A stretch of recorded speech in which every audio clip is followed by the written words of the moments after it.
자, 안녕하십니까. 자, Corporate Issuance 레벨 2 강의를 시작하도록 하겠습니다.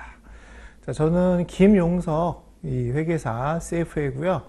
자, 우리 이 패스에서 이제 우리 레벨 1, 레벨 2, 레벨 3에서 재무제표 분석, Corporate Finance, 그다음에 이쿼티 포트폴리오 이런 강의를 쭉 했었습니다. 자, 그러다가 이제 제가 이제 그 만화로 보는 맨큐의 경제학고 저술 때문에 강의를 한 2년 쉬었고요. 자, 올해 이제 다시 우리 코퍼레이트 이슈런스로 여러분들하고 같이 이 수업을 진행하게 되었습니다.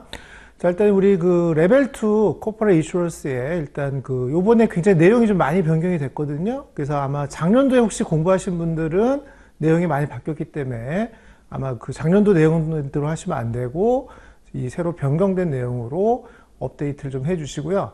자, 특히 이제 그 우리 CFA 협회 항상 트렌드가 뭐냐면 이렇게 그 새로 들어온 챕터들은 그 해에는 반드시 이 종합 문제 아이템 셋으로 출제를 합니다. 여러분들 이제 레벨 2를 합격하셨고 지금 레벨 2 시험을 준비하는데 레벨 2는 이제 레벨 1하고 다른 점이 아이템 셋 형태의 어떤 문제가 진행되다 보니까 자, 이런 형태의 문제에 대해서 여러분들이 익숙하게 진행하셔야 될 것 같아요. 그래서 일단 이 코퍼레이트 이슈런스는 그 양적인 면에서는 작년도보다 2022년 대비보다 2023년 대비가 줄었어요. 양은 줄었어요. 양은 줄었는데 그 내용의 깊이가 좀 그 어려운 이슈로 많이 바꿨습니다. 그래서 그 책 두께는 얇아졌는데 이제 여러분들 그 이해시키기 위해서는 그 내용이 어렵다 보니까 아마 그런 부분에서 시간이 좀 오래 걸릴 것 같다라고 보시면 될 것 같아요.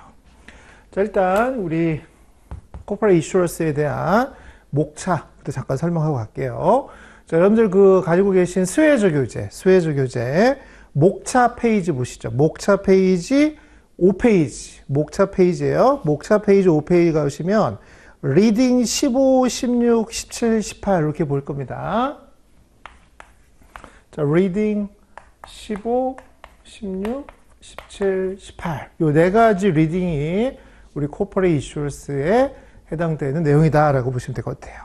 자, 오늘 처음에 배울 리딩 15. 리딩 15는 Analysis of Dividend and Share Repurchase니까 말 그대로 배당 및 자사주와 관련된 분석에 대한 얘기인데요. 이 내용은 작년도에 있었던 거 그대로 있는 겁니다. 그래서 이 파트는 전년도랑 같이 그대로 유지된다 보시면 되고요. 그래서 리딩 15의 핵심은 배당입니다. 배당.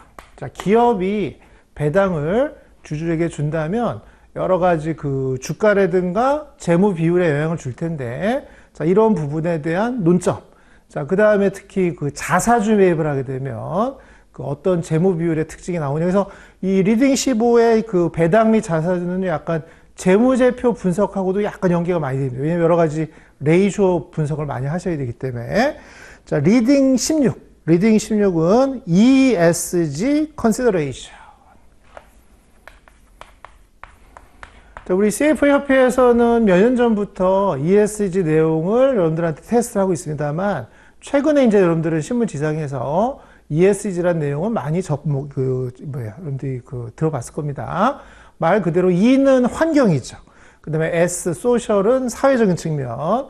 그 다음에 G, governance는 그 기업 지배구조와 관련된 부분입니다. 그래서 이런 부분들이, 그러니까 이런 건 주로 이제 비재무적인 특징들이죠. 여러분들이 주식을 투자할 때는 그 EPS가 얼마냐, PE가 얼마냐, 이런 것도 중요합니다만, 최근에 그 ESG 환경에 따르면 이 주식의 ESG 팩터가 어떻게 되냐에 따라서 이 주식의 주가는 과연 장기적으로 지속 가능한지, 뭐 이런 거를 체크할 수가 있기 때문에, 그래서 이런 투자하는 사람들도 앞으로 ESG 팩터들을 투자할 때 고려하기 때문에요.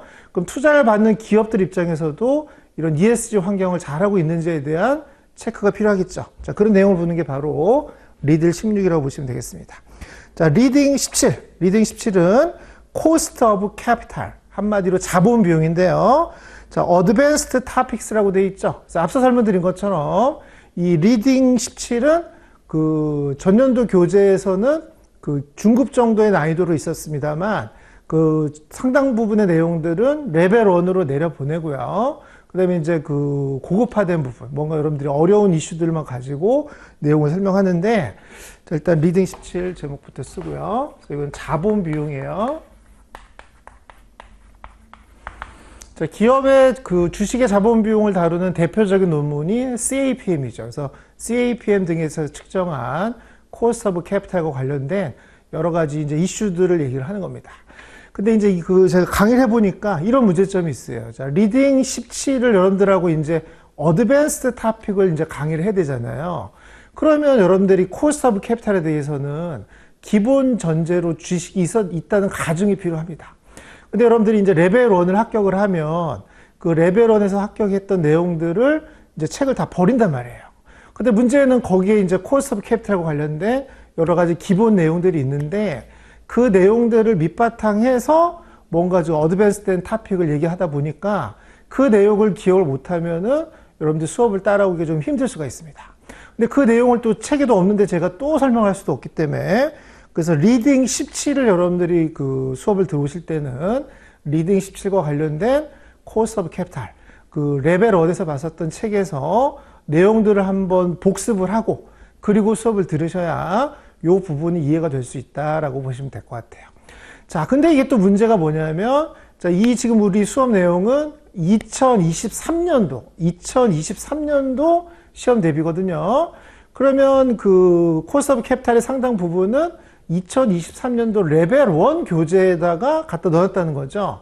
근데 여러분들이 만약에 2023년도 레벨 2 시험을 본다면 2022년도에 레벨 1을 합격했는데 그때 레벨 1 책에는 이 코스트 오브 캐피탈 내용이 그 없을 수도 있습니다. 그래서 그런 부분들은 그 레벨 그 2023년도 레벨 1에 있는 책 내용들을 좀 여러분들이 그 획득을 하셔서 그 내용들을 좀 미리 그 복습을 해주시면 좋을 것 같아요. 자, 마지막으로 리딩 18이 코퍼레이트 리스트럭처링이라고 되어 있죠. 자, 코퍼레이트 리스트럭처링은 말 그대로 기업을 재조정하는 건데요. 가장 대표적인 게 M&A죠. M&A를 한다든가 또는 그 기업 분할을 한다든가 뭐 이런 여러 가지 이슈들이 바로 리딩 18이다라고 보시면 되겠습니다. 그래서 이 기업과 관련된 재구성이라고 할까요? 재구성하는 게 바로 리딩 18이다라고 보시면 되고요. 이 내용도 새로 들어온 내용이긴 합니다만 그 과거에 그 M&A 이슈들이 있었기 때문에 그 M&A 이슈들의 내용들을 연계해서 하는 것이니까 한 반 정도는 기존에 있던 거고 반 정도는 추가된 거다라고 보시면 될 것 같습니다.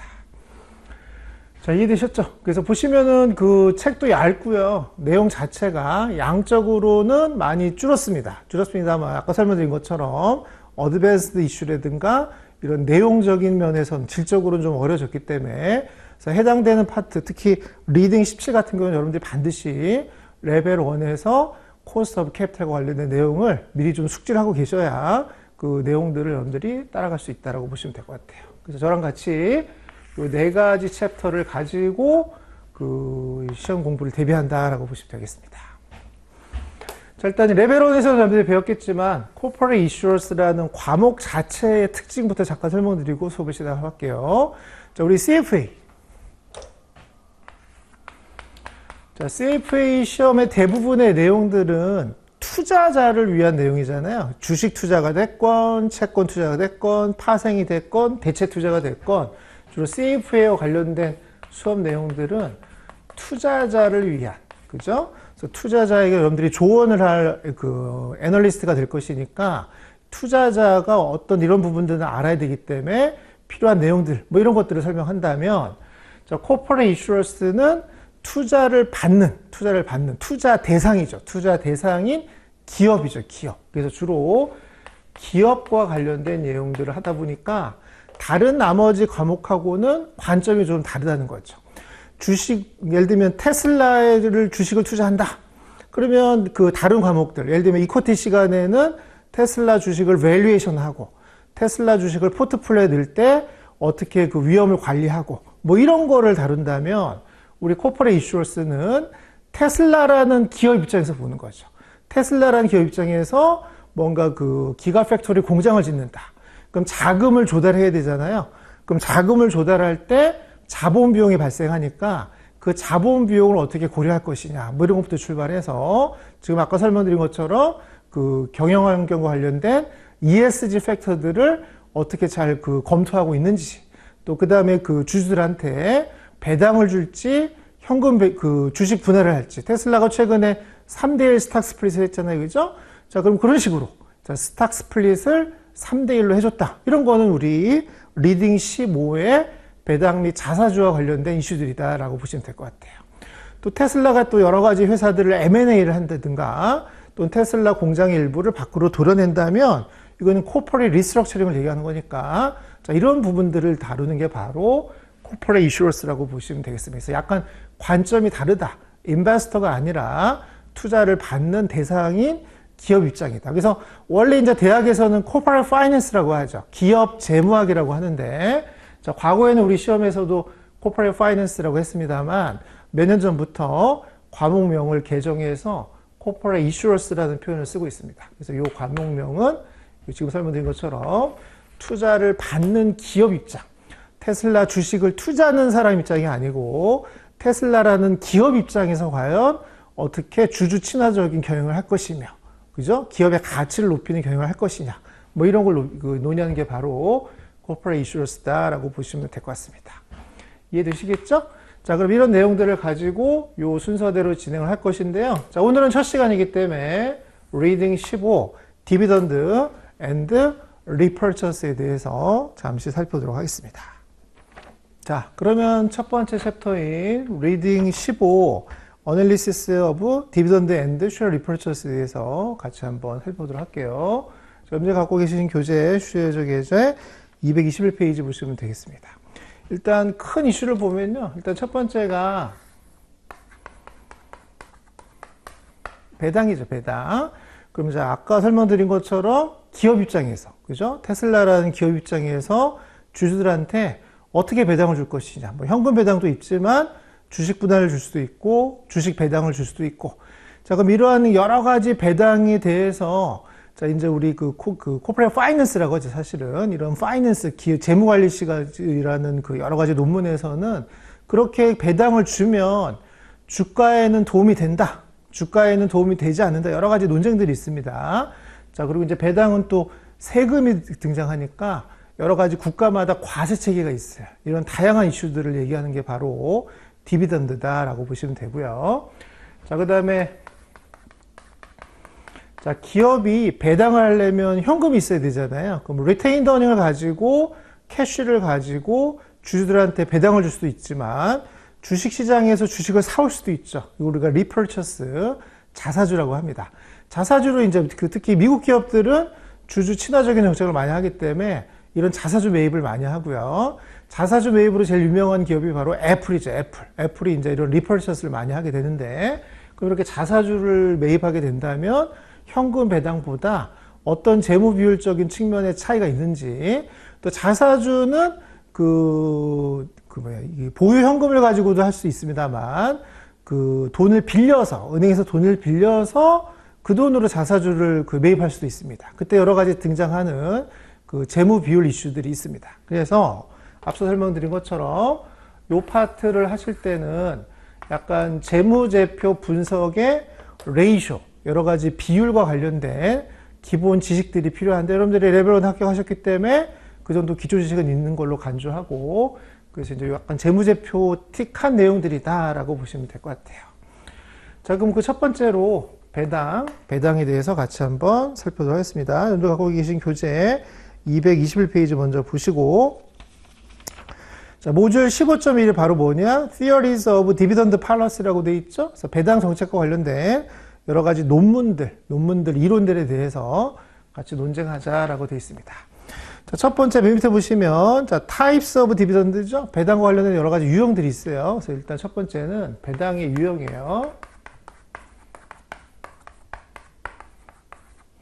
그럼 첫 번째는 당연히 Regular Cash Dividend니까 정기적으로 주는 현금 배당이 있을 수가 있습니다. 그죠? 그래서 뭐 1년에 한 번씩 줄 수도 있고, 요즘 이제 분기에 한 번씩 줄 수도 있죠. 그죠? 그래서 1년에 한 번씩 주거나, 분기에 한 번씩 주거나, 그래서 기업이 미리 정한 날짜에 주는 배당을 우리가 Regular Cash Dividend라고 하고요. 자, 한 페이지 넘기시죠. 222페이지 가보시면, 자, 2번, extra and special dividend라고 되어 있죠. 두 번째가 특별 배당. 자, 그래서 항상 주는 배당 말고, 기업이 갑자기 그 큰 현금이 발생했다. 그럼 이제 우리나라 기업들은 배당 잘 안 주잖아요. 그죠? 근데 미국 기업들은 그때도 배당을 많이 줍니다. 자, 그때 우리가 이거를 스페셜 디비던드라고 하고요. 자, 세 번째가 청산 배당.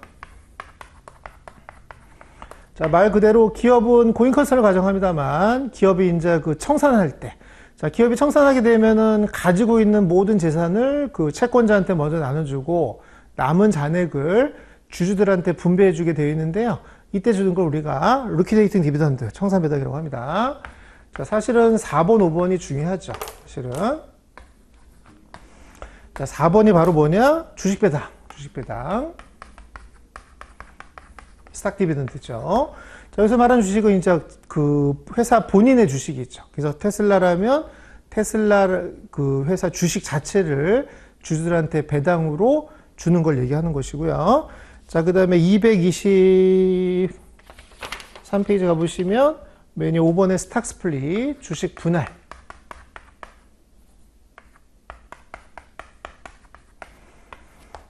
그래서 주식 배당하고 주식 분할은 무상으로 하는 거잖아요. 그죠? 현금이 들어가지 않고 그냥 쪼개기를 하는 거기 때문에 그 비율적인 측면에서는 좀 비슷합니다만 여러 가지 회계적인 이슈라든가 이런 이슈의 면에서는 조금 디테일이 다르기 때문에 어쨌든 이 둘은 거의 이펙트는 좀 비슷하게 발생할 수가 있을 것이다 라고 보시면 되겠죠. 일단 그래서 첫 번째는 우리가 여러 가지 배당 이론을 논쟁하기 전에 배당 자체가 무엇인지를 알고 있느냐. 그래서 이런 5가지 배당의 형태에 대해서 여러분들이 잘 이해하고 있는지를 살펴보는 것이고요. 시험의 포인트는 현금 배당, 주식 배당, 주식 분할의 비율 효과, 레이쇼 이펙트를 여러분들이 올바르게 답변할 수 있는지 뭐 이런 거를 테스트하고 싶은 거니까 특히 이런 그 레이쇼 이펙트에 대해서 조금 더 자세히 살펴주시기 바라겠습니다. 그럼 첫 번째 이제 문장 읽어보도록 할게요. 자, 다시 221페이지로 가서 자, 맨 밑에 보시면 레귤러 캐시 디비던드 읽어보시면요. 자, 피리어딕 디비던드 페이먼트는 우리가 알고 있는 레귤러 캐시 디비던드라고 돼 있다. 뭐 알 것이고요. 그래서 그 기업은 되도록이면 안정적으로 이런 정기 배당을 주려고 할 것입니다. 일단. 자, 그리고 되도록이면 조금씩 증가하려는 추세를 가지고 있는 것이죠. 그죠? 자, 그리고 이제 그렇게 안정적이면서도 그 꾸준히 배당이 증가한다면 이거는 이 기업의 어떤 수익성이 굉장히 좋아지고 있다라는 것을 뭔가 암시한다는 것이죠. 우리가 이제 뒷파트에 가서 보겠습니다만 배당을 많이 주는 거. 그러면 그 주식시장에 보여주는 신호는 좋은 신호겠어요? 좋지 않은 신호겠어요? 자, 테슬라 같은 주식들은 굉장히 성장을 하는 주식들이거든요. 그러면 그 지금 이익이 생겼으면 또 다른 전기차 공장을 건설하는 것이 뭔가 더 성장할 수 있는 어떤 가능성이 큰 것인데 갑자기 테슬라가 현금을 배당을 엄청 주겠다. 그럼 사실은 성장이 어떻게 멈추진 않았을까? 이런 이슈가 될 수도 있거든요. 그래서 갑작스럽게 배당을 많이 주는 거, 이거는 굉장히 파저티브 시그널이 될 수도 있지만 네거티브 시그널이 될 수도 있어요. 대신에 지금 설명드린 것처럼 꾸준히 스테이블하면서 조금씩 증가시켜준다. 이거가 최고죠. 이게 최고입니다. 그런 게 대표적인 게 이제 애플이나 이런 주식들을 보시면 되니까 그래서 이런 그 현금 배당을 스테이블하면서도 조금씩 증가시켜주는 형태가 가장 바람직한 어떤 시그널을 준다라고 보시면 될 것 같아요. 자, 그 밑에 DRP는 다른 이슈니까 좀 이따 설명드리고요. 자, 222페이지 가서 자, 두 번째 2번 엑스트라 또는 스페셜 이레귤러 디비던드라고 되어 있죠. 자, 그래서 캐시 디비던드, 그 레귤러 디비던드를 주는 캐시 디비던드는 지금 설명드린 것처럼 정상적으로 주는 것도 있습니다만 갑작스럽게 주는 것을 세 번째 줄에 스페셜 디비던드라고 보시면 되고요. 스페셜 디비던드는 그 unusual circumstance라고 되어 있죠. 그래서 회사가 갑자기 사업부를 매각했다든가 이런 그 특별한 상황이 생겼을 때 발생하는 게 바로 어떤 특별 배당이다라고 보시면 될 것 같습니다. 자, 근데 특별 배당은 지금 설명드린 것처럼 그럼 갑자기 이렇게 배당을 많이 주는 거 좋은 거냐? 좋은 것일 수도 있고 안 좋은 것일 수도 있다는 거죠. 그래서 요거는 뭔가 약간 그 논점의 대상이 될 수 있는 거죠. 이렇게 갑작스럽게 많이 주느니 그 정기적인 현금 배당을 꾸준히 늘려주는 거를 더 선호할 수 있다는 겁니다. 이해되시겠죠? 그래서 갑자기 스페셜 디비던드는 굉장히 그 파지티브 할 수도 있지만 네거티브 할 수도 있대요. 하지만 그 레귤러 캐시 디비던드는 스테이블하면서 조금씩 증가한다면 그건 굉장히 좋은 신호로 받아들일 수가 있습니다. 자, 3번. 자, 리퀴데이팅 디비던드. 자, 리퀴데이팅 디비던드는 그 한국말로는 청산 배당이라고, 청산 배당. 자, 이 상황만 잘 알아두시면 될 것 같아요. 우리가 흔히 볼 수 있는 상황은 아니기 때문에. 자, this is paid by company인데, when the whole firm 또는 part of the firm이 sold. 그래서 이 기업 전체가 매각이 되거나, 기업의 일부가 매각이 되거나, 또는 when dividend in excess of cumulative retained earning are paid니까, 그 retained earning보다 더 배당을 많이 준다면 그 초과분을 우리가 청산 배당이다. 청산 배당이라고 하는 거죠. 그래서 회사 자체가 없어지면서 남은 돈을 주주한테 주는 거. 이것도 청산 배당일 수도 있고요. 기업이 계속 그 운영을 합니다.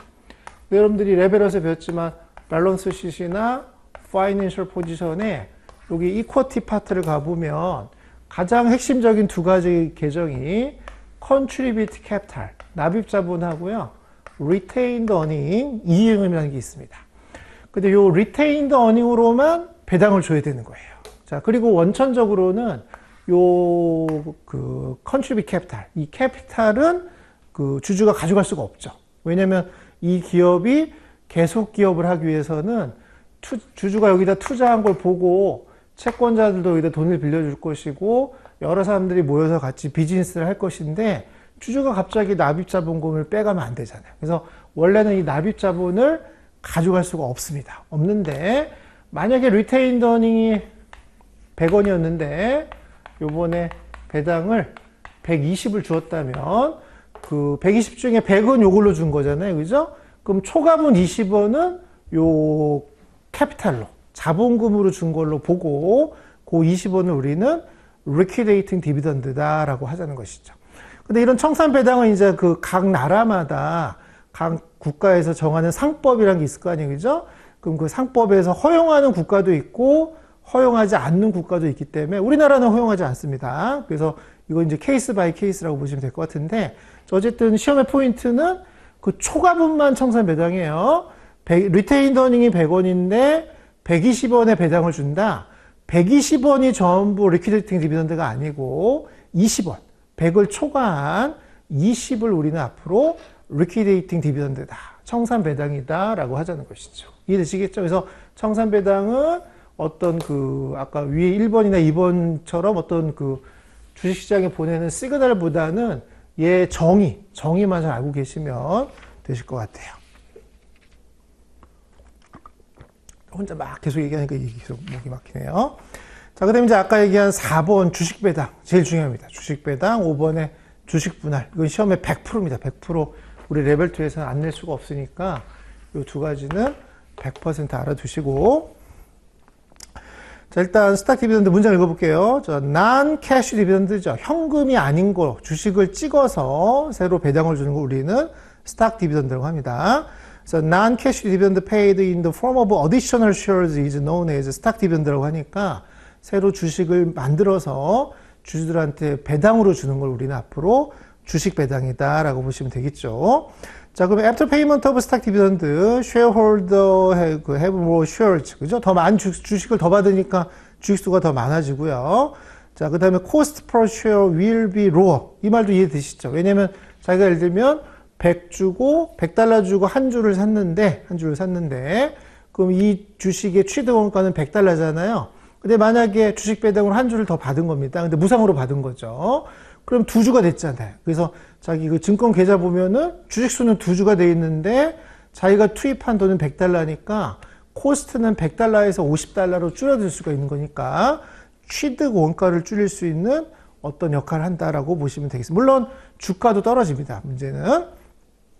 자, 그 다음에 shareholders proportionate ownership of equipment does not change니까 자, 그럼 내가 주식이 더 생겼으니까 내가 그 주총에 나가서 더 많은 투표권을 행사할 수 있느냐? 그건 아니라는 거죠. 왜냐하면 다른 주주들도 똑같이 받았다는 겁니다. 그래서 기존의 지분율에 비례해서 주식 배당을 발행해 주는 것이기 때문에 그 주식 배당 이후에도 각 주주들의 지분율은 계속 동일하게 유지된다고 보시면 되겠죠. 그래서 뭔가 자기가 주주로서의 어떤 의결권이 더 많이 확보되고 그건 아닙니다. 그냥 실물만 더 생긴 것 뿐인데 그 기존의 지분율에 비례해서 나눠주는 거다라고 보시면 되고요.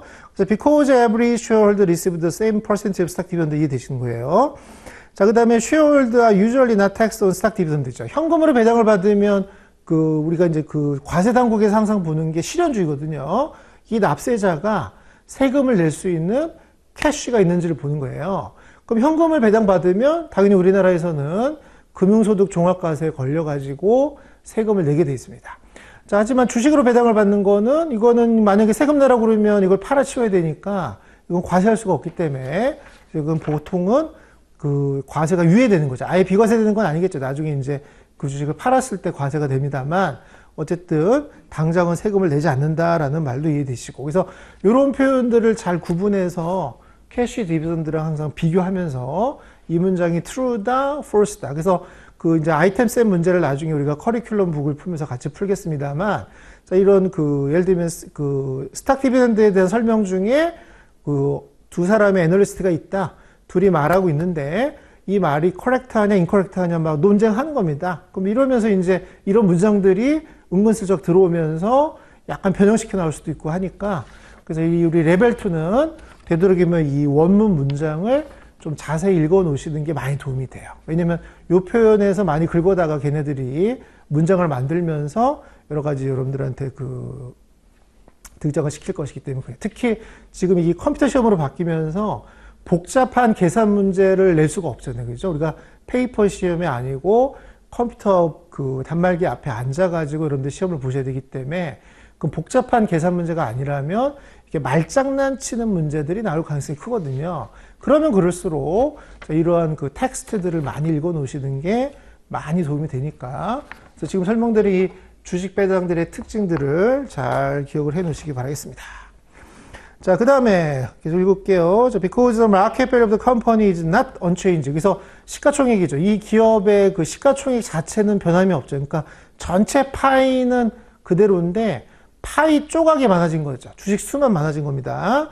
하지만 더 마켓 프라이스 퍼션은 디클라인 하죠. 그래서 만약에 삼성전자가 주식 배당을 했다. 그럼 삼성전자의 시가총액은 그대로예요. 하지만 삼성전자의 주가는 떨어지겠죠. 그 얘기를 하는 겁니다. 자, leaving the shareholder with no net gain이죠. 그래서 주주 입장에서 보면 주식을 하나 더 얻었지만 시가총액이 그대로이기 때문에 그리고 주식 수는 늘었지만 주가가 떨어졌기 때문에 총 밸류, 토탈 밸류가 그대로니까 주주 입장에서는 큰 이득은 없다는 거죠. 그러니까 주식이 하나 더 생겼으니까 사람이 또 견물생심이라고 여러분들이 계좌에 주식 수가 더 늘어나면 그냥 괜히 기분이 좋아요. 좋은데 지금 얘기한 것처럼 착시 현상이라는 거죠. 왜냐면 주가가 떨어졌는데 뭘 좋아할 일이냐 이거죠. 그래서 수량만 많아진 것이지 주주의 재산 자체가 증가하는 효과는 아니라는 거를 꼭 기억을 하시기 바라겠습니다. 그래서 주식 배당과 관련된 이슈를 얘기하는 겁니다. 자, 그럼 이제 이게 좀 복잡하니까 이제 그 밑에 이제 숫자를 가지고 얘기하는 거예요. 자, imagine the company earnings 10만 달러 annually. 그리고 outstanding shares가 10만 주고요. 그 다음에 주가가 10달러라고 보자, 그죠? 자, 그래서 현재 이 기업은 자, 넷인컴이죠? 자, 넷인컴이 10만 달러예요. 주식 수는 이제 N이라고 할게요. N 주식 수는 10만 shares입니다. 그 다음에 주가는 P라고 할게요. P, price죠. 주가는 현재 얼마냐면은 1달러. 자, 그럼 여러분들이 EPS 구하라고 하면 넷인컴을 주식수로 나눠야 되니까 1달러가 되죠. 1달러. 아, 참, 주가는 얼마예요? 주가는 10달러. 그죠? 주가는 10달러. 그죠? 자, 그러면 요 주가랑 EPS와의 비율을 우리는 P라고 하잖아요. 그죠? 그럼 P를 EPS로 나누니까 여기서는 10배 나오잖아요. 10배. 자, 그 다음에 여기다 쓸까요? 이 기업의 마켓 밸류, 이 기업의 마켓 밸류 총 가치를 구해라. 시가총액을 구하라 그러면 10만 주 곱하기 10달러거든요. 그래서 n 곱하기 처음이니까 자세히 해주는 거예요. n 곱하기 p니까 10만 주 곱하기 10달러여서 100만 달러가 시가총액이라는 거죠. 그래서 현재 이런 상태인데, 자, 근데 이제 그 다음 문장에서 suppose 컴퍼니가 만약에 10%의 스탁 디비던드를 디클레어드 했다면, 그럼 기존 주식수의 10%를 더 찍어서, 더 만들어서, 그래서 이 부분이 중요한 겁니다. 주식을 더 이슈하는 거야. 주식을 더 만들어서 주주들한테 주는 거죠. 그럼 만약에 10% 주식 배당을 했다면, 이 주식수가 10,000주가 더 늘잖아요. 그러면 그 주식 배당 이후에 주식수는 11만 주가 되겠죠. 11만 주가 됩니다. 근데 여러분들 생각해봐도 주식수는 10,000주가 더 늘었습니다만, 이 회사 이익이 더 늘지는 않을 거 아니에요. 자, 그러면 이걸로 새로운 EPS를 구하라고 하면 10만 달러 이익은 그대로인데 주식수가 11만 주가 됐으니까 EPS는 떨어지겠죠. 떨어집니다. 그래서 얼마로 떨어지느냐? 0.909 정도만 할게요. 0.909 정도로 떨어진다는 거죠. 그래서 이런 게 시험에 나온다는 거죠. 자, 그러면 첫 번째 10% 주식 배당 이후에 shares는 increase, net income은 no effect. 하지만 earning per share는 decrease. 뭐 이런 식으로 답을 하라는 겁니다. 자, 그 다음에 이제 요 마켓 밸류도 그대로일 거 아니에요. 그렇죠? 마켓 밸류도 그대로 되니까. 자, 그러면 마켓 밸류도 계속 100만 달러여야 하는데, 주식수가 11만 주가 되었으니, 그럼 거기에 맞는 새로운 주가가 형성이 돼야겠죠. 그럼 주가도 떨어져야겠죠. 왜냐면 전체 시가총액은 100만 달러인데 10만 주가 11만 주가 되었으면 주가는 11분의 10만큼 희석이 돼야 됩니다. 그래서 얼마로 떨어지느냐? 주가도 9.091로 떨어진다 이거죠. 그래서 주가도 9.091로 떨어집니다. 그래서 스탁 프라이스, 마켓 밸류 퍼 쉐어즈도 디크리즈 하는 것이죠. 자, 중요한 건 뭐냐? P죠, P. 그러면 변경 이후에 주가는 9.099고요. EPS는 0.909가 되니까 얘는 계속 10배를 유지하더라고요. 이게 시험에 중요합니다. 그래서 스탁 디비던드를 하게 되면 프라이스 어닝 레이쇼는 변하지 않는 거죠. 그래서 노 이펙트. 그러니까 우리가 트리플 초이스 시험이잖아요. 그죠? 인크리즈, 디크리즈, 노 이펙트. 문제 내기가 좋단 말이에요. 출제하는 사람들이 이 파트는 문제 내기가 수월하다는 겁니다. 그래서 주식 배당의 재무 비율 효과 중에 뭐 여러 가지가 나옵니다만 그 중에 핵심적으로 나오는 게 바로 프라이스 어닝 레이쇼인데요. 자, 스탁 프라이스도 디크리즈 했고 어닝 퍼 쉐어도 디크리즈 했기 때문에 그 프라이스 어닝 레이쇼 자체는 노 이펙트다. 이거 시험에 되게 중요한 것이겠죠. 그죠? 이거를 꼭 기억을 하시면 되겠습니다. 그래서 문장을 계속 읽어보시면 그 중간에 additionally original P multiple을 of 10인데 그죠? 왜냐면 그 스탁 프라이스가 9.091이 된 거예요. 자, 그래서 계속 그 프라이스 어닝 레이쇼는 계속 10배를 유지한다고 보시면 되고요. 자, 그러면 hence the holder of 110주. 그죠? 원래 그 100주의 주식을 갖고 있던 사람이라면 그 만약에 어떤 투자자가 있는데 요 어디 갔어요? 요 10만 주 중에 100주를 갖고 있었던 거예요. 여기 지우면 되죠. 100주를 갖고 있었던 거예요. 그럼 그때 주가는 10이었잖아요. 그럼 그 사람의 총 재산은 1000달러라면 1000달러. 근데 스탁 디비전을 받으면 이게 110주가 되겠죠. 110주가 되는데 이 주가가 얼마가 되느냐? 9.909가 되니까 그 주주의 재산은 계속 1000달러가 된다는 겁니다. 자, 그래서 주주의 그 가치는 계속 똑같이 간다라고 보시면 될 것 같아요. 무슨 얘기 아시겠죠? 그래서 지금 설명드린 것처럼 이런 재무 비율 효과들이 시험에서 너무너무 중요하니까 반드시 여러분들이 체크를 해주시기 바라겠습니다. 특히 P 조심하세요. P, Price Earning Ratio는 노 이펙트다. 영향받지 않는다고 답하시고요. 자, 그럼 이렇게 별 실익이 없는 거를 왜 그 기업은 주려고 할 것이고, 그래도 시장에서 주주들은 좋아하거든요. 왜 주주들은 좋아하느냐? 약간 이렇게 이론적인 측면 말고요. 다른 측면의 이슈들이 있기 때문에 그런 부분들을 좀 진단하자는 거죠. 그래서 밑에 마지막 패러그래프 읽어보시면 222페이지입니다. 자, company consider stock dividend desirable 하다고 보시면 되는데요. 첫 번째, because they encourage long-term investing이죠. 그래서 그 long-term 투자를 권장하기 때문에 지금 설명드린 것처럼 계속 이렇게 이 회사 주식은 이 주식을 갖고 있으면 계속 주식을 더 주더라. 그럼 지금 설명드린 것처럼 장기적으로 투자하는 사람들을 많이 유도할 수가 있는, 단타 치지 말고. 그러니까 테슬라 단타 치면 이런 배당 못 받아. 그러니까 이 테슬라 주식을 꾸준히 들고 있어봐. 그러면 주식 분할도 주고 주식 배당도 주니까 그럼 너는 장기 투자해. 뭐 이렇게 하라는 것이죠. 무슨 아시겠죠? 그래서 이런 식으로 여러분들이 보통 주식하면 단타 하잖아요. 근데 이렇게 주식 배당이나 주식 분할을 많이 하는 기업 같은 경우는 장기 보유하는 게 유리하다는 겁니다. 자, 그렇게 함으로써, 자, may reduce the cost of capital이죠. 그래서 자본 비용을 좀 줄일 수 있는 효과가 있을 수도 있다라고 보시면 되고요. 자, 그 다음에, 사실 두 번째가 중요한데요. Stock dividend also help increase stocks float. float, 이거 외우시고요. 그럼 스탁의 float, 거래량입니다. 그래서 거래량을 증가시켜줌으로써 리퀴더티를 또 증가해 주는 거죠. 무슨 얘기냐? 해당되는 주식수가 많아져요. 주식수가 많아지면 거래량이 많아질 거 아니에요.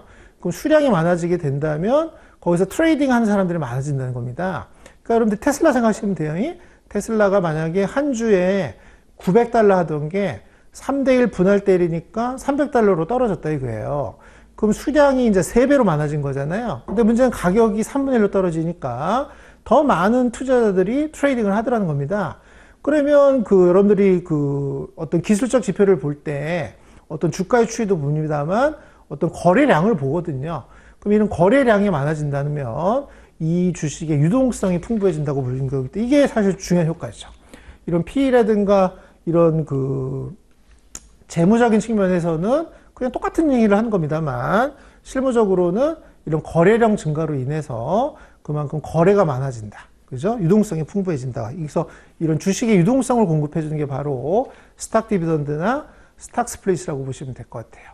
그러니까 예를 들면 여러분들 이 세상에서 가장 비싼 주식, 가장 한 주에 비싼 주식이 바로 워렌 버핏이 운영하는 버크셔 해서웨이 주식인데요.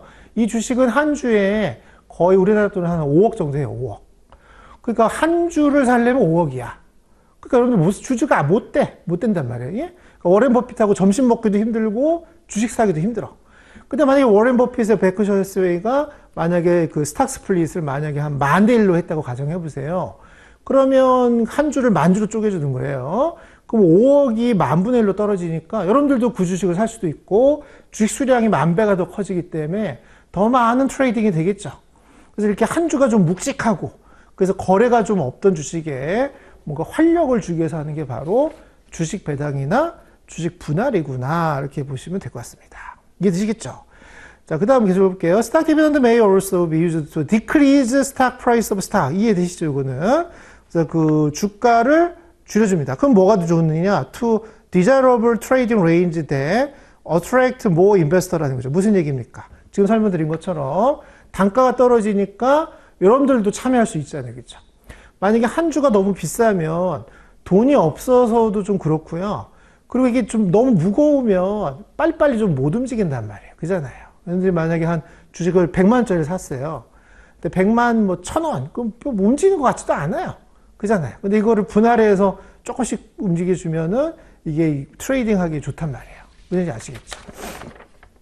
그래서 우리나라에 좀 비싼 주식들이 이제 그런 음식료 주식들이 좀 비싸거든요. 롯데칠성이라든가 또는 CJ 이런 주식들은 좀 한 주에 좀 비싼데 그러다 보니까 이게 트레이딩이 좀 적어요. 거래량이 좀 적은데 그런 주식들이 이제 이런 주식 배당이나 분할을 하게 된다면 지금 설명드린 이런 유동성이 더 많아진다고 보시면 될 것 같습니다. 자, 그 다음 문장이에요. 자, 자, company that continue to pay the same regular cash dividend per share고요. 자, following a stock dividend예요. 자, 그러면서 have effectively increased cash dividend. 그러니까 무슨 얘기냐? 일단 주식 배당을 먼저 줘요. 그럼 아까 100주 받던 사람이 110주를 받게 된 거잖아요. 그리고 현금 배당을 주는 겁니다. 자, 그러면 더 많은 현금 배당이 되는 것처럼 이제 보일 수가 있다는 것이죠. 그래서 이런 식으로 만약에 배당을 준다면, 이 중에 배당을 준다면 주식 배당을 먼저 줘서 수량을 불려준 후에 거기다가 이제 현금 배당을 줌으로써 한 주에 얼마씩 받게끔 해주라는 것이죠. 근데 여기서 주의할 점이 뭐냐? However, company that pay out the same of the total amount cash. 그러니까 주는 쪽 입장에서는 똑같은 금액을 주는 거죠. 똑같은 금액인데 주식 수량이 많아지는 것 뿐입니다. 자, 전체적은 똑같습니다만, 자, effectively decrease the dividend per share니까 한 주당 배당금은 감소하죠. 한 주당 배당금은 감소합니다. 그러니까 이 현상들도 잘 구분하셔서, 자, 100주를 110주로 늘려준 거예요. 그럼 10% 주식 배당을 한 거잖아요. 근데 회사가 이제 배당을 줄 때는 100주에 주건 110주에 주건 전체 배당은 똑같다는 거죠. 총 배당금은 똑같은 거예요. 근데 주당 배당금은 달라지겠죠. 그래서 요때 자, 주당 배당금을 디비던드 per share라고 하잔 말이에요. 자, 그럼 전체 배당 총액이 있죠. 배당 총 금액을 100주로 나눈 거고요. 자, 요 경우면은 전체 배당금을 110주로 나눈 걸 거 아니에요. 그죠? 근데 전체 배당금 크기가 똑같다면 요 디비던드 per share는 디크리즈 하겠죠. 그래서 이런 말들을 잘 구분하셔야 됩니다. 주식 배당 이후에 현금 배당을 준다면 디비던드 per share는 디크리즈 한다고 보시면 돼요. 자, 근데 그 가로 안의 표현을 잘 외우시라는 거죠. So the dividend yield should unchanged라고 돼 있죠. 무슨 얘기냐? 그러니까 이럴 때 이제 여러분들 레벨 1에서 배웠던 이런 용어들, 지식들이 기억이 나셔야 돼요. 자, 디비던드 per share를 오늘 주가로 나는 걸 앞으로 뭐라고 하냐면 디비던드 일드라고 하죠. 한국말로는 배당 수익률. 그럼 배당 수익률은 자, 주식 배당 이후에 현금 배당을 주잖아요. 그럼 디비던드 per share가 디크리즈 합니다. 디크리즈 하는데 자, 문제는 주가도 디크리즈 한단 말이에요. 그죠? 자, 그러면 이 디비던드 일드는 노이펙트라는 거죠. 그러니까 무슨 얘기냐? 과거에는 총 배당금을 100주로 나눴고요. 과거의 주가는 마켓 밸류를 100으로 나눈 거라면 지금 변경된 걸로는 총 배당금을 110주로 나누고요. 그 다음에 총 마켓 밸류를 110으로 나눈다면 이게 약분이 되니까 이 비율 자체가 달라질 리는 없잖아요. 그죠? 그래서 디비던드 일드는 노 이펙트. 디비던드 per share는 디크리즈. 그죠? 토탈 디비던드는 노 이펙트. 그죠? 하지만 디비던드 일드도 노 이펙트. same percentage. 이런 거 잘 기억을 하란 말이에요. 그 다음에 그 213페이지 첫 번째 줄에 그 페이아웃, 디비던드 페이아웃은 뭐냐? 다 기억이 나셔야 돼요. 페이아웃. 자, 디비던드 페이아웃 한국말로 배당 성향이래요. 배당 성향은 어떻게 구하느냐? 전체 배당금을, 총 배당금을 단기 순이익으로 나눈 겁니다. 자, 그러면 전 총량이니까 이 페이아웃은 그대로 가는 거고요. 자, 만약에 이걸 주당으로 구하면 자, 그 총 배당금을 자, 디비던드 per share를 EPS로 나눈 거를 우리가 페이아웃이라고 할 수도 있거든요. 근데 디비던드 per share는 지금 설명한 것처럼 배당금을 주식수로 나눈 거고요. EPS는 단기 순이익을 주식수로 나눈 것이니까 이렇게 약분이 되기 때문에 여기가 100주가 들어가건 110주가 들어가건 페이아웃도 똑같다. 중요하죠. 그러니까 이런 거를 잘 챙기란 말이에요. 이게 지금 줄로 한 줄 한 줄 나와 있으니까 별로 사소할 것 같지만 이걸 문제화하기가 너무 좋습니다. 그래서 increase, decrease, no effect 요걸 관점을 가지고 지금 설명드린 주식 배당 이후에 현금 배당을 주었다면 나타나는 여러 가지 현상들에 대해서 이 얘기를 해주셔야 돼요. 자, 그 다음에 그 밑에, 자, the popularity of stock dividend는 시장마다 다르다. 근데 그 제일 선호하는 국가가 바로 차이나. 그래서 중국이 바로 주식 배당을 좀 많이 선호하더라. 이렇게 얘기를 해주시고요. 자, 근데 이제 주식 배당은요, 자, 이 주식 배당을 하기 위해서는 retained earning이 있어야 돼요. 그래서 이익경험이 있어야 되고요. 그 이익경험을 재원으로 그 주식을 새로 발행해서 그걸 주주들한테 주는 게 바로 스탁 디비던드예요. 이거랑 유사한 게 바로 5번의 스탁 스플릿이죠. 5번의 스탁 스플릿은 These are similar to stock dividend, non-cash 면에서는 똑같죠. 하지만 이제 스플릿은 보통 사이즈가 큽니다. 그죠? 주식 배당은 한 10%, 그러면 100주에 10%니까 10주 이렇게 됩니다만, 스플릿은 뭐 테슬라 같은 경우 3대1, 그러면 100주가 300주가 되는 것이고요. 삼성전자 5대1, 그럼 100주가 500주가 되는 겁니다. 그래서 이렇게 좀 양을 좀 크게 키울 때 하는 게 바로 약간 스탁 스플릿이라고 보시면 되고요. 그래서 2 for 1 스탁 스플릿. 그래서 2대1. 2대1 스플릿이라는 건 한 주를 두 주를 늘리겠다는 거니까 이거는 100% 스탁 디비던드랑 유사한 형태라고 보시면 될 것 같고요. 자, 스탁 스플릿은 주식 수를 크게 키우는 거라면 주식 수를 오히려 줄이는 걸 바로 리버스 스탁 스플릿이라고 합니다. 반대로 이거는 주식 수를 줄여요. 주식 수를 줄이면 자, EPS 또는 주가는 오르겠죠. 왜냐하면 분모가 감소하니까 그 레이쇼는 올라갈 수밖에 없습니다. 그래서 price per share, 주가는 증가합니다. 마찬가지로 주가가 증가하는 거지 마켓 밸류 자체는 똑같이 간다라고 보시면 되겠습니다. 이해겠죠? 여기까지 보시고요. 자, 그리고 이제 The intent of reverse split은 그 스탁 스플릿하고 거의 의도는 비슷하다고 보시면 되고요. 그래서 그 주가가 아주 그 desirable한 레인지에 들 수 있게끔 하라는 것이죠. 이게 무슨 뜻이냐면 쉽게 읽을게요, 여러분들.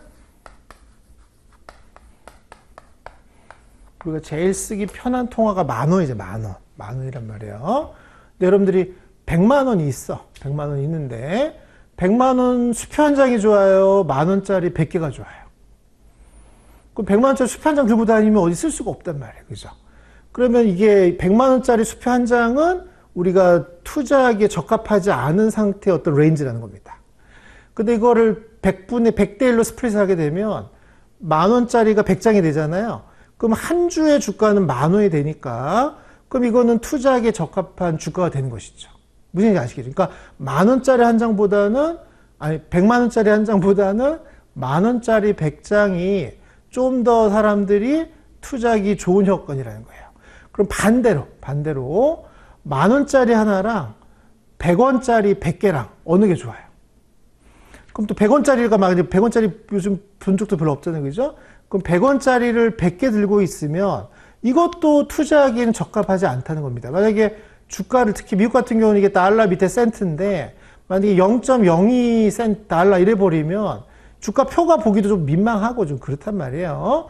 자, 그러니까 100원짜리 10,000개를 트레이딩 하는 것보다는 10,000원짜리 하나를 트레이딩 하는 게 낫다 이거죠. 그러면 100원짜리 100개를 리버스 스탁 스플릿을 해서 하나의 10,000원짜리로 만드는 게 바로 리버스 스탁 스플릿이니까 이런 측면에서는 스탁 스플릿하고 리버스 스탁 스플릿은 그 의도는 비슷하다 이거죠. 투자자들이 뭔가 투자하기 편안한 가격대가 있단 말이에요. 그 가격대 안에 들 수 있게끔 해주는 취지가 바로 이 둘인데 둘의 특징은 좀 스탁 디비던드보다는 규모가 클 때 하는 것들이다라고 보시면 되겠습니다. 이해되시겠죠? 자, 그리고 이제 리버스 스탁 스플릿을 제일 많이 하는 국가가 주로 그 밑에 보시면 리버스 스탁 스플릿 일단은 아시아에서는 거의 금지되어 있다고 되어 있고요. 그래서 특히 일본 같은 경우는 아예 불법화 시켰다. 뭐 이렇게 보니까 아주 흔한 케이스는 아니다. 이렇게 보시면 될 것 같아요. 자, 그래서 이제 이렇게 답을 하시면 돼요. 자, 스탁 스플릿이 나오면 스탁 디비던드랑 지금 얘기한 똑같은 레이쇼 이펙트를 답을 하시면 되고요. 리버스는 주식수가 줄었다는 걸 염두에 두고 거기에 맞는 정답을 골라주시면 되겠습니다. 자, 그 밑에 이제 accounting issues라고 돼 있죠. 자, 캐시 디비던드 페이먼트는 리듀스 캐시, 그죠? 그 현금이 줄어드니까, 회사의 현금이 줄어드니까 회사의 자본이 줄죠. 지금 설명드린 것처럼 밸런스 시트에 캐시는 여기 있고요. 자본은 여기 있잖아요. 그럼 여기를 줄이니까 회사의 자본이 주는 거는 당연하겠죠. 그래서 현금 배당을 주게 된다면 회사의 자본은 감소하게 된다겠죠. 자, 자본이 감소하면 어떻게 되느냐? 첫 번째, 여기에 current asset이 있고요. 여기에 current liability가 있으면 current asset을 current liability 나누는 게 바로 current ratio잖아요. 그러니까 이걸 다 레벨런스에 배웠다는 거죠, 얘기는. 자, 그러면 현금이 줄어드니까 current ratio가 줄겠죠. 그래서 current ratio도 감소하고 또 캐시는 quick ratio, quick asset이기도 하잖아요. 그럼 quick ratio도 decrease 하겠죠. 그리고 레버리지 대표적인 게 debt to equity죠. debt to equity는 자, liability를 equity로 나누는 게 바로 debt to equity인데 equity가 감소하니까 이 debt to equity 비율은 증가하겠죠. 자, 이 debt to equity 같은 비율을 우리가 leverage ratio라고 합니다. 그래서 liquidity ratio인 current ratio는 decrease 하고요. leverage ratio인 debt to equity는 increase 한다. 이런 얘기들도 해주시고요. 하지만 스탁 디비던드나 스탁 스플릿은 현금이 나가는 게 아니에요. 현금이 나가는 게 아니고요. 여기 자본 총액도 똑같다는 거죠. 그럼 지금 설명드린 current ratio도 no effect고요. debt to equity도 no effect예요. 대신에 지금 설명드린 것처럼 그 earning per share라든가 또는 스탁 프라이스 자체는 영향을 준다. 그죠? 영향을 준다. 이거 하시고요. 자, 대신에 이제 in the case of stock dividend에, 자, 아까 설명드린 주식 배당은 retained earning을 줄이는 거예요. retained earning을 줄여서 납입 자본으로 바꾸는 것이고, 스탁 스플릿은 아예 그 retained earning 없이도 하는 것이니까, 요거는 분계를 하나 외워두시죠. 자, 주식을 배당 주면, 그때 기업의 분계는 retained earning을 줄여서 contribute capital로 돌리는 거예요. 그럼 요 retained earning을 불입자본으로 바꿨을 것 뿐이지 전체 크기는 그대로인 거예요. 하지만 주식 분할은 retained earning이 없어도 테슬라 보면 알겠죠. 테슬라는 지금 요즘은 이제 이익 내고 있습니다만 과거에 적자가 쌓여있기 때문에 retained earning 누적치는 손실이거든요. 그래도 주식 쪼개기 할 수 있다는 거는 이런 기업들. 그러니까 retained earning이 충분치 않아도 뭔가 유동성을 공급해주고 싶을 때 하는 게 바로 스탁 스플릿인 거죠. 그래서 이때는 회계 처리를 할 필요가 없어요. 회계 처리할 필요가 없다는 거는 아예 밸런스 시 전체에는 노 이펙트라는 거를 기억을 하시면 되겠습니다. 자, 그래서 이것들은 캐피탈 섹터에 영향을 안 주기 때문에요. 이 앞에 설명드린 레이쇼도 영향이 안 되고 돼 있고. 됐죠? 그래서 어쨌든 마지막에 참 주식 배당 리테인 더닝을 줄이지만 컨트리뷰터를 증가시켰기 때문에 토탈 이쿼티는 변동 없이 진행했다는 것이죠. 그래서 이제 시험에서 포인트가 뭐냐? 레이쇼. 여러 가지 재무 비율들과 관련된 인크리즈, 디크리즈, 노 이펙트. 그 대상은 누구냐? 캐시 디비던드, 스탁 디비던드, 스탁 스플릿. 요 세 가지를 가지고 이제 문제를 풀어보시면 알 거예요. 이제 어떻게 이제 얘네들이 여러분들 혼란시켜 가면서 문제를 출제하고 있는지를 이제 여러분들이 경험을 해보시면 되겠습니다. 이해되시겠죠? 그래서 오늘은 코퍼레이트 이슈런스 첫 번째 시간으로 2023년도를 대비해서 코퍼레이트 이슈런스가 어떻게 변경됐는지를 같이 한번 이제 목차를 봤고요. 오늘 첫 번째 챕터인 리딩 얼마 이게? 15 리딩 15 배당 및 자사주 중에 이제 배당의 유형에 대해서 그래서 이제 앞서 설명한 것처럼 전체 분량은 많지 않은데 이 한 줄 한 줄을 읽는 게 포인트가 많단 말이에요. 이게 레벨 1하고 조금 다른 거예요. 그래서 한 줄 한 줄을 읽어가면서 제가 이제 보충 설명을 이렇게 해드리는 겁니다. 이해되시죠? 근데 이제 중간중간에 레벨 1 지식이 필요하다는 겁니다. 왜냐면 커런트 레이쇼가 뭐예요?